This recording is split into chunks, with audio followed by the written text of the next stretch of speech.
Everyone, this is Shaurya Agarwal from Commerce World. और आज हम लोग स्टार्ट करेंगे थर्ड चैप्टर बिजनेस एनवायरनमेंट। हम लोग चैप्टर 1 चैप्टर 2 ऑलरेडी कंप्लीट कर लिया है। उसकी सारी वीडियोस मैंने अपलोड की हुई हैं, उनको आप देख सकते हैं, जिसका लिंक मैंने डिस्क्रिप्शन में दिया हुआ है।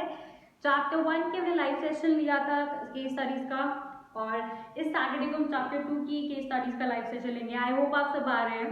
अगर आप मेरे चैनल पे पहली बार आए हैं तो जल्दी से मेरे चैनल को सब्सक्राइब कर दो, और आपको ये वीडियो पसंद आए तो इसे लाइक करना नहीं भूलना। Let's start with chapter 3 business environment.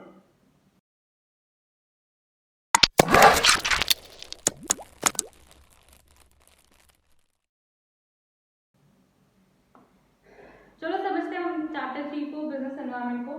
तो बिजनेस एनवायरनमेंट, बिजनेस का मतलब पता है, हम तो यही पढ़ रहे हैं 11 से। अब तो फिर ये तो सीधा बात होगी ना कि रामायण पढ़ लिया और हम पूछ रहे राम कौन है। तो business, that second word is environment. Environment हुआ सराउंडिंग्स, जो हमें सराउंड कर दिया। अगर हम अपनी सराउंडिंग्स की बात करें तो कौन सी चीज़ें आ गई, जो नेचुरल चीज़ें हैं, जो मैनमेड चीज़ें हैं, राइट। लेकिन इस चैप्टर में हम बात करेंगे बिजनेस एनवायरनमेंट की, कि मतलब वो कौन सी चीज़ें हैं जो मेरे बिजनेस को सराउंड कर रही है, राइट। तो इसमें बिजनेस एनवायरनमेंट क्या हुआ? बिजनेस एनवायरनमेंट वो सब इंडिविजुअल्स हैं, वो सब इंस्टीट्यूशंस हैं, फोर्सेस हैं जो मेरे बिजनेस को डायरेक्टली या इनडायरेक्टली अफेक्ट करती है, मेरे बिजनेस की परफॉर्मेंस को अफेक्ट करती है। और ये जो फोर्सेस हैं, ये जो इंस्टीट्यूशन, इंडिविजुअल्स हैं, ये मेरी कंट्रोल से बाहर है, मेरे बिजनेस की कंट्रोल से बाहर, राइट। तो ये डेफिनेशन है, the sum total of all individual institutions and other forces. Sum total, total हम ले रहे हैं, एग्रीगेट ले रहे हैं। ये सब इंडिविजुअल्स हो गए, जैसे customers, creditors, your competitors, right. Then institutions जैसे banks, financial institutions, right. Then other forces यहाँ पे लोग कह रहे हैं social forces, political forces, legal, technological and economical, right. So ये सब फोर्सेस, ये इंडिविजुअल, इंस्टीट्यूशन और ये फोर्सेस इकट्ठे मिलकर, एक एक करके नहीं आएंगे, इकट्ठे एक साथ आते हैं और मेरी ऑर्गेनाइजेशन की परफॉर्मेंस को अफेक्ट करती है, right. That are outside the control of a business enterprise. ये मेरी कंट्रोल से बाहर है, आउट ऑफ द कंट्रोल, ठीक है। बट विच में अफेक्ट इट्स परफॉर्मेंस, लेकिन यह मेरी परफॉर्मेंस को डायरेक्टली या इनडायरेक्टली अफेक्ट करेंगे। चैप्टर बहुत इजी है, ये सिर्फ 4 टॉपिक्स हैं इस चैप्टर में। Features of business environment, importance, dimensions, और लास्ट है इंडस्ट्रियल पॉलिसी 1991। छोटा चैप्टर है, जल्दी कंप्लीट हो जाएगा, तो अच्छे से पढ़ना, ओके। स्टार्ट करते हैं फर्स्ट टॉपिक से, जो है फीचर्स ऑफ बिजनेस एनवायरनमेंट। पहला फीचर है टोटलिटी ऑफ एक्सटर्नल फोर्सेस। अभी हमने बोला कि सब टोटल मतलब सब इकट्ठे हैं, एग्रीगेट है, ठीक है। ये सब इंडिविजुअल फोर्सेस, ये सब इकट्ठे हैं, टोटल में, ग्रुप में अफेक्ट करते हैं मेरी ऑर्गेनाइजेशन को, ठीक है। हमें एक टाइम में नहीं पता कर सकते कौन सा फोर्स हमें अफेक्ट कर रहा है, तो ये टोटल है, ये ग्रुप में है। So that is totality of external forces. Second है स्पेसिफिक एंड जनरल फोर्सेस। हमने बोला कि ये फोर्सेस ग्रुप में अफेक्ट करते हैं मेरी ऑर्गेनाइजेशन को। तो ये फोर्सेस भी ना 2 टाइप के हैं, स्पेसिफिक फोर्सेस और जनरल फोर्सेस। स्पेसिफिक फोर्सेस और जनरल फोर्सेस में डिफरेंस क्या है कि जो स्पेसिफिक फोर्सेस हैं वो डायरेक्टली मेरे बिजनेस को अफेक्ट करेंगे, और जो जनरल फोर्सेस हैं वो इनडायरेक्टली मेरे बिजनेस को अफेक्ट करेंगे।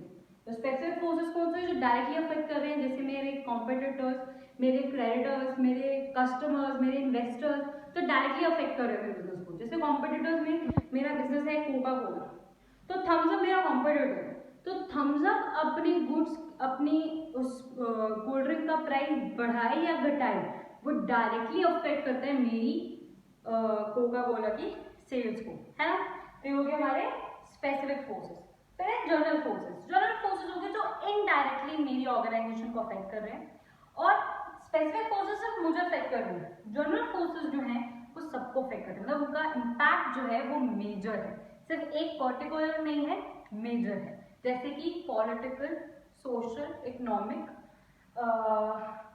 लीगल और टेक्नोलॉजिकल। इसकी एग्जांपल लेते हैं इस वायरस की, जो आ गया है हमारी जिंदगी में, हमारे इस एनवायरनमेंट में, और जिसकी वजह से आप भी घर में बंद हैं, मैं भी घर में बंद हूँ, सारे बिजनेसेस बंद हैं, क्या किसी को पता था ये वायरस उठ के आएगा और सारे बिजनेस बंद हो जाएंगे, है ना? तो ये एक तो पहली बार एक्सटर्नल फोर्स, वो वायरस आउट ऑफ कंट्रोल, हमारे बिजनेस की कंट्रोल में नहीं था। और सेकेंड चीज जनरल है, सबको अफेक्ट किया है, सिर्फ एक को नहीं अफेक्ट किया, सिर्फ आप और मैं घर पर बंद नहीं है, सब लोग बंद। तो इसका क्या होता है? Major impact. तो ये जो फोर्सेज हैं, जो एक्सटर्नल फोर्सेज हैं, उनका इम्पैक्ट मेजर होता है, इसको इसलिए उनको क्या बोलते हैं? General forces. थर्ड हमारा फीचर है इंटर रिलेटेड। इंटर रिलेटेड का मतलब हुआ कि जितने भी फैक्टर्स हैं, जो हमारे बिजनेस एनवायरनमेंट के फैक्टर्स हैं, they are co related to each other, they are interrelated, interdependent on each other.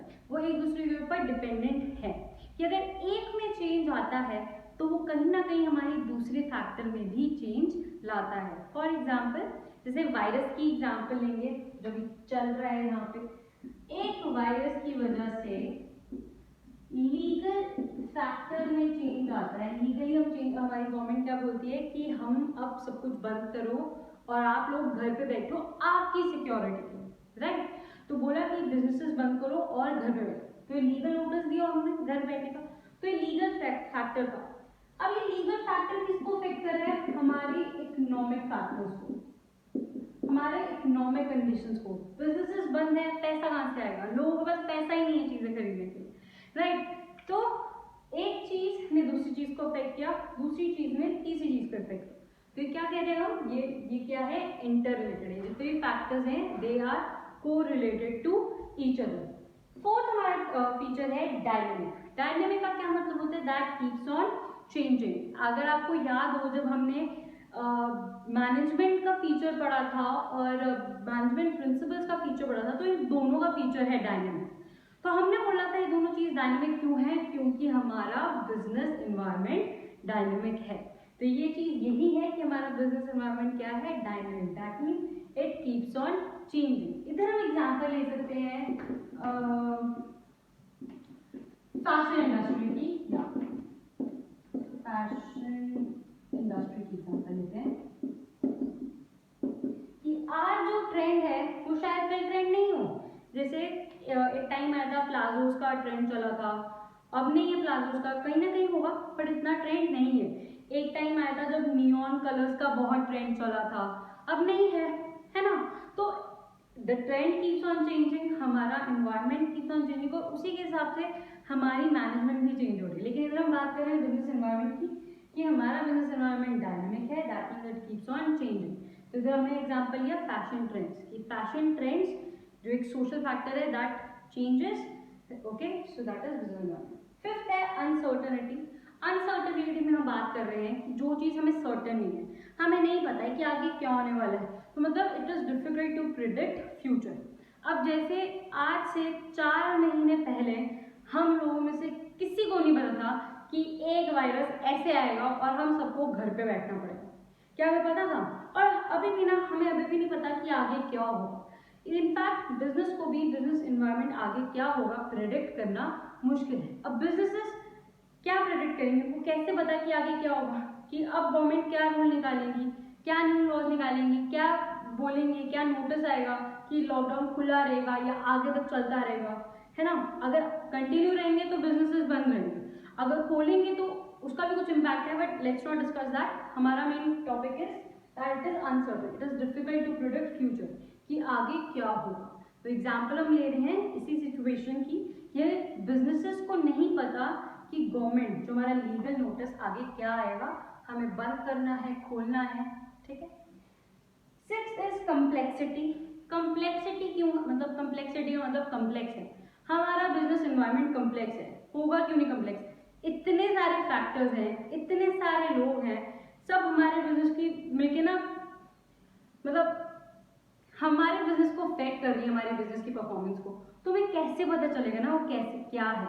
इसलिए हमारा बिजनेस एनवायरनमेंट कम्प्लेक्स है। क्यों कम्प्लेक्स है? क्योंकि कॉम्बिनेशन है बहुत सारे फैक्टर्स का, क्योंकि बहुत सारे फैक्टर्स एक साथ मिलकर ग्रुप में एग्रीगेट, इंटीग्रेट होकर हमारे बिजनेस को अफेक्ट करते हैं। और ये सब फैक्टर्स जो है ना, ये इंटर रिलेटेड है। अभी हमने पढ़ा इंटर रिलेटेड, ये फैक्टर्स क्या है? इंटर रिलेटेड है। तो ये पता लगाना मुश्किल है कि कब कौन सा फैक्टर मेरे बिजनेस को सबसे ज्यादा अफेक्ट कर रहा है, राइट? लास्ट है रिलेटिविटी। रिलेटिविटी में हम पढ़ रहे हैं कि जो भी बिजनेस इन्वायरमेंट है वो डिफर करता है कंट्री टू कंट्री और रीजन टू रीजन। इसकी एग्जांपल एनसीईआरटी में दी है, काफ़ी अच्छी एग्जांपल है। साड़ीज़ की एग्जांपल दी थी कि जो साड़ीज़ की सेल इंडिया में होगी या जो डिमांड इंडिया में है साड़ीज़ की, वो आपको यूएसए में तो मिलने से रही ना, या यूके में तो आपको मिलेगी नहीं। सेल होती होगी, खरीदते होंगे, हमें क्या, लेकिन इतनी तो नहीं होगी ना जितनी इंडिया में है। तो कह रहे हैं कि हमारा बिजनेस जो है वो डिपेंड, हमारा बिजनेस इन्वायरमेंट डिपेंड करता है कि हम किस कंट्री में हैं, किस रीजन में हैं, किधर हैं। अब सांभर डोसा की जो डिमांड आपको साउथ में मिलेगी वो नॉर्थ में शायद इतनी ना मिले। So that's what we are saying. Okay guys, let's recall our 7 features. जैसे कि आपको पता है कि मैं एक ट्रिक बता देती हूँ, एक वर्ड बता देती हूँ जिससे आपको ये फीचर्स याद रखने में आसानी होगी, ठीक है। अगर मैं आपसे बोलूँ कि ये बताओ 7 फीचर्स, आपको नहीं याद रहेगा, लेकिन मैं बोलूँ complexity, relativity, uncertainty, interrelated, specific and general, external factors, totality of external factors and dynamic। मैंने एक साथ बोला, क्यों बोला, क्योंकि मुझे ये वर्ड पता था क्रूज, और इसलिए मैंने एक साथ बोल दिया। अच्छा, एक और चीज़, आपको जैसे देखते हो कि मैं बताती हूँ निमोनिक्स बताती हूँ हर टॉपिक के, अब आप हर टॉपिक के याद करने नहीं बैठ जाना, आप सिर्फ वही लेना जो आपको लगता है मुश्किल हो। ओके, तो अगर आपको ये नहीं याद रहता है तो आप इसके थ्रू ये याद रख सकते। तो ये हमारे 7 फीचर्स हैं and that's it for today guys. I hope आपको ये समझ आया हो, और अगर आपको वीडियो पसंद आए तो इसे लाइक करना नहीं भूलना, and thank you so much.